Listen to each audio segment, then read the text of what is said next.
dibangun di atas dasar Perjanjian Lama. Ajaran dan peristiwa dalam Perjanjian Baru merupakan penggenapan dari nubuat dan janji dalam Perjanjian Lama. Kedua bagian Alkitab saling melengkapi dan memberikan pemahaman yang lebih utuh tentang rencana Allah bagi umat manusia. Pernyataan tersebut mengacu pada konsep Sabat dalam Perjanjian Lama dan bagaimana Yesus Kristus, menurut ajaran Kristen, datang untuk menyempurnakan hukum alam. Sabat dalam Perjanjian Lama.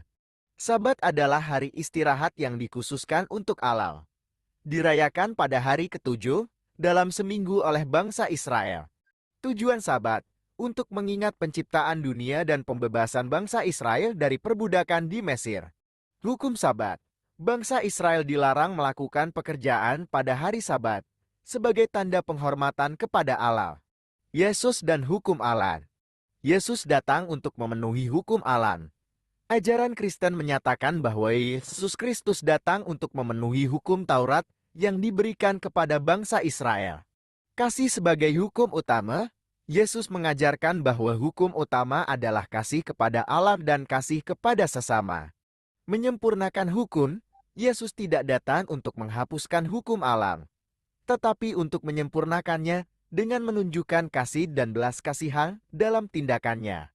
Kesimpulan, pernyataan tersebut menunjukkan bahwa Sabat adalah hukum yang diberikan kepada bangsa Israel, tetapi Yesus datang untuk menunjukkan kasih dan belas kasihan, yang merupakan inti dari hukum Allah. Ajaran Kristen menekankan bahwa kasih adalah hukum utama yang harus dipenuhi oleh semua orang. Pandangan mengenai apakah Sabat masih berlaku dan mengapa umat Katolik tidak dihukum.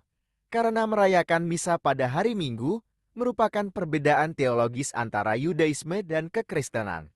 Pandangan Yudaisme. Yudaisme mempertahankan pengamatan Sabat pada hari Sabtu sebagai perintah Allah yang tetap berlaku. Sabat dianggap sebagai hari suci yang harus dihormati dan dirayakan sesuai dengan hukum Taurat. Pandangan kekristenan. Kekristenan, khususnya Katolik, berpendapat bahwa Yesus Kristus datang untuk memenuhi dan menyempurnakan hukum Taurat, termasuk hukum Sabat. Pergeseran hari raya, hari Minggu dirayakan sebagai hari kebangkitan Yesus Kristus dan menjadi hari raya utama bagi umat Kristen.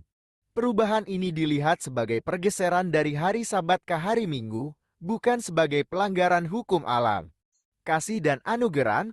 Ajaran Kristen menekankan kasih dan anugerah Allah, bukan hukuman.